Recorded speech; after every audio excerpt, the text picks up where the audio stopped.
ক্ষেত্ৰত মই মুখ্যমন্ত্ৰী ডাঙৰীয়াক আজিও চেলেঞ্জ কৰিছোঁ। কিন্তু এটা কথা স্পষ্ট মুখ্যমন্ত্ৰী ডাঙৰীয়াক, ধৰ্মীয় আৱেগ অনুভূতিত বা কমত যদি তেওঁ আঘাত সানিব বিচাৰে তেনেহ'লে আমি আন্দোলনটো গণতান্ত্ৰিকভাৱে আইনগতভাৱে যুঁজ হ'ব। জানে যে অসম চৰকাৰে বাৰে বাৰে বিশেষকৈ ধৰ্মীয় সংখ্যালঘুসকলৰ ধৰ্মীয় আৱেগ অনুভূতিত আঘাত সানি আছে।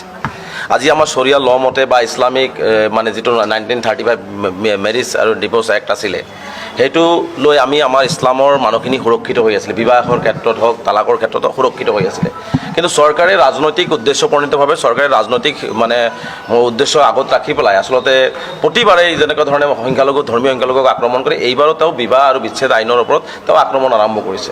গতিকে এইটোলৈ আমি আজি চিন্তন বৈঠক অনুষ্ঠিত কৰিছোঁ। আমি স্পষ্টভাৱে কৈছোঁ যে তেওঁ যিটো আইন আজি বাতিল কৰিছে বা তেওঁ আমি কৈছোঁ এই আইনটো তেওঁ বহাল ৰাখিব লাগে। ক'ত কি আছে, যদি ক'ৰবাত কিবা ভুল আছে, কাৰণ মুখ্যমন্ত্ৰী ডাঙৰীয়া আজি বাল্য বিবাহৰ কথাটো এই আইন বাতিল কৰাৰ ক্ষেত্ৰত প্ৰথম কথা হৈছে বাল্য বিবাহ কৰাৰ ক্ষেত্ৰত মই মুখ্যমন্ত্ৰী ডাঙৰীয়াক আজিও চেলেঞ্জ কৰিছোঁ।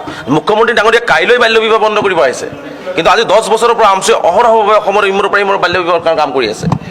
ইছলামে কেতিয়া বহু বিবাহৰ ক্ষেত্ৰত প্ৰশ্ৰয় দিয়া নাই, আজি আমাৰ জনাবে হুজুৰে ক'লেই। গতিকে কথাবিলাক নজনাকৈ বাহিৰৰ পৰা বহু কথা কৈ দিলে আচলতে ইছলামৰ ৰীতি নীতি নজনাকৈ বা ইছলামিক ল নজনাকৈ, পাৰ্চনেল ল নজনাকৈ, চৰিয়া ল নজনাকৈ যদি বাহিৰৰ পৰা মুখ্যমন্ত্ৰী ডাঙৰীয়াই কৈ দিয়ে, এতিয়া মই অইন ধৰ্মৰ কথাখিনি মই বাহিৰৰ পৰা যদি কৈ দিওঁ হ'ব নেকি? নিশ্চিতভাৱে মোৰ ভুল হ'ব। গতিকে মুখ্যমন্ত্ৰী ডাঙৰীয়াই ৰাজনৈতিক উদ্দেশ্যপ্ৰণীতভাৱে তেওঁ কাৰো লগত ডিছকাছ নকৰাকৈ তেওঁ এটাৰ পিছত এটা আইন তেওঁ মানে বাতিল কৰি পেলাই আচলতে ধৰ্মীয় সংখ্যালঘুসকলৰ ধৰ্মীয় আৱেগ অনুভূতি আঘাত আনিব বিচাৰিছে। গতিকে আমি স্পষ্টভাৱে আজি মুখ্যমন্ত্ৰী ডাঙৰীয়াক ক'ব বিচাৰিছোঁ এই আইনটো বাহাল ৰাখিব লাগে। যদি কিবা তেওঁৰ শুধৰণি কৰিবলগীয়া আছে, ক'ৰবাত কিবা তেওঁ ভুল দেখিছে, তেওঁ কোনো ইছলামিক স্কলাৰে যদি কোনো ভুল দেখুৱাই দিছে, আমি আমচু জমিয়ত আমাৰ ছিনিয়ৰ এডভকেটসকল আমাৰ আলেম উলেমাসকল আমি সাজু হৈছোঁ। আমি কথাখিনি লিখিতভাৱে অসমৰ ৰাজ্যপাল ডাঙৰীয়াক আৰু অসমৰ মুখ্যমন্ত্ৰী ডাঙৰীয়াক অৱগত কৰিম। কিন্তু এটা কথা স্পষ্ট মুখ্যমন্ত্ৰী ডাঙৰীয়াক, ধৰ্মীয় আৱেগ অনুভূতিত বা কমত যদি তেওঁ আঘাত সানিব বিচাৰে তেনেহ'লে আমি আন্দোলনটো গণতান্ত্ৰিকভাৱে আইনগতভাৱে যুঁজ হ'ব।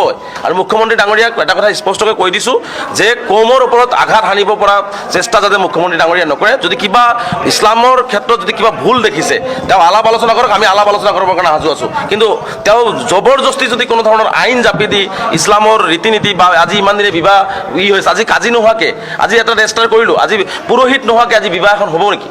আজি এটা ৰেজিষ্টাৰ কৰি দিলে পুৰোহিতজনটো লাগিব, অনুৰূপটো কাজী এজন আমাক লাগিব। আজি কাজী এজন যদি আমাক যদি দোৱা এটা কৰিব নিদিয়ে, আজি মহিলাসকল কৈছে মহিলাসকল সুৰক্ষিত নহয়। আজি আমাৰ দেলমোহৰৰ কথা আছিল য'ত মহিলাসকলক সুৰক্ষিত কৰা হয়। আজি দেলমোহৰ আজি এক ছেকেণ্ড মই কৈ লৈছোঁ তো, দেলমোহৰৰ ক্ষেত্ৰত আজি কি হ'ব ইয়াত? দেলমোহৰৰ ক্ষেত্ৰত আজি নাই। আজি সেই দেলমোহৰ আজি এজন যদি কিবা কাৰণত বিবাহ বিচ্ছেদ হৈ যায় এজন মানুহৰ, মহিলাজন সুৰক্ষিতভাৱে তেওঁ এটা দেলমোহৰ বা পইচা তেওঁ আদায় দিব লাগে, সেইটো আজি ইয়াত নাই। গতিকে মুখ্যমন্ত্ৰীয়ে এইবোৰ কথা আলোচনা নকৰাকৈ তেওঁ আচলতে কেৱল মাত্ৰ ধৰ্মীয় ৰাজনীতি কৰিবৰ কাৰণে 26ৰ ইলেকশ্যন পাৰ কৰিবৰ কাৰণে যদি মুখ্যমন্ত্ৰী এই ধৰণৰ কাম কাজ কৰে, গতিকে সেইটো আমি মানি লওঁ। যাৰ কাৰণে আমি আজি আহি কৈছোঁ যে আমি আইনগতভাৱেও যুঁজিম, মুখ্যমন্ত্ৰীক কথাখিনি লিখিত আকাৰে জনাম, ৰাজ্যপালক জনাম।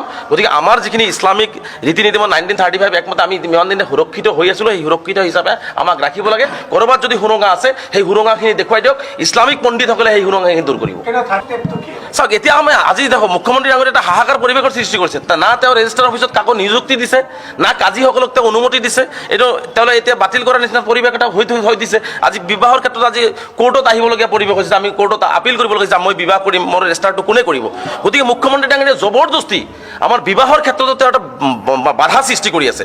সেইকাৰণে আজি আমি বহিছোঁ যে মুখ্যমন্ত্ৰীক কথাখিনি আমি ভালকৈ অৱগত কৰিম। অসমৰ মুখ্যমন্ত্ৰী হয় যিহেতু তেওঁ আমাৰ মুখ্যমন্ত্ৰী, গতিকে আমাৰ ইছলামৰ ওপৰত যিখিনি আজি 3-4 মাহৰ পৰা বিবাহৰ ক্ষেত্ৰত এটা হাহাকাৰ পৰিৱেশ হৈছে, এই কথাখিনি অৱগত কৰিম।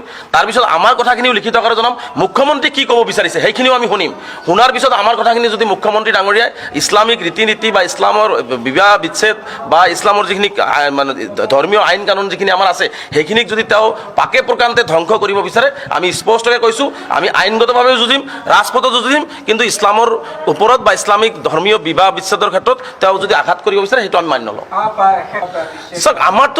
চাওক আমাৰ ইছলামিক ৰীতি নীতি মতে বিবাহটো বিবাহ হ'বই। আমাৰ কথা হৈছে আমাৰ ইছলামিক ৰীতি নীতি মতে আমাৰ বিবাহ হ'বই। এতিয়া ৰেজিষ্টাৰ হ'লেও আমাৰ ইছলামিক ৰীতি নীতি মতে বিবাহ হৈ আছে, হৈ থাকিব আৰু কৰিবই লাগিব। এইটো আপুনি মই বাৰে বাৰে কৈছোঁ যে এজন মানুহ আপুনি কোৰ্টত যাই ৰেজিষ্টাৰ কৰিলেও আপুনি হয়তো কোনোবা এটা মন্দিৰত গৈ বা কোনোবা এটা গীৰ্জাত গৈ আপুনি সেইখিনি পুৰোহিতৰ জৰিয়তে আমাৰ ইহৰ জৰিয়তে আমি ফাদাৰৰ জৰিয়তে সেইখিনি আমি কৰিব লাগিব আমাৰ ধৰ্মীয় যিখিনি মৌলানা আছে মৌলানাৰ জৰিয়তে আমি সেইখিনি কৰিব লাগে কিন্তু আমি কৰিবই লাগিব আৰু সেইখিনি ৰীতি নীতি চলি আছে কিন্তু আজি এটা মানে চৰকাৰীভাৱে যে আজি এটা মানে মানুহখিনি যে বিপাঙত পৰি আছে চৰকাৰীভাৱে যে তেওঁলোকক আচলতে কৰা হৈ থকা নাই এই কথা বাৰ্তাখিনি আচলতে মুখ্যমন্ত্ৰীয়ে আচলতে ষড়যন্ত্ৰ কৰি আছে যাৰ কাৰণে আমি সেইকাৰণে আজি ইমাৰ্জেঞ্চি বহিব লগা হৈছে জমিয়ত আমছু অসমৰ বিভিন্ন বুদ্ধিজীৱীক লৈ আমি বহিব লগা হৈছে কথাখিনি আজি আমি ইয়াতে আজি আমাৰ যিখিনি সাৰমৰ্ম কথাখিনি আজি আমাক ছাজেশ্যন দিছে এইখিনি কথা আমি অৱগত কৰিম যদি আমাৰ এই বিবাহ 1935 চনৰ বিবাহ আইন বিয়াৰ বিচ্ছেদ এই ক্ষেত্ৰত যদি তেওঁ বাহাল ৰাখি যদি সুবিধা কৰি নিদিয়ে তেনেহ'লে পৰৱৰ্তী পৰ্যায়ত কিন্তু মুখ্যমন্ত্ৰী ডাঙৰীয়াই সমগ্ৰ অসমতে কিন্তু ধৰ্মীয় আৱেগ অনুভূতিত যি আঘাত অনাৰ প্ৰৱণতা আৰম্ভ কৰিছে তাৰ কাৰণে কিন্তু বাধাৰ সৃষ্টি হ'ব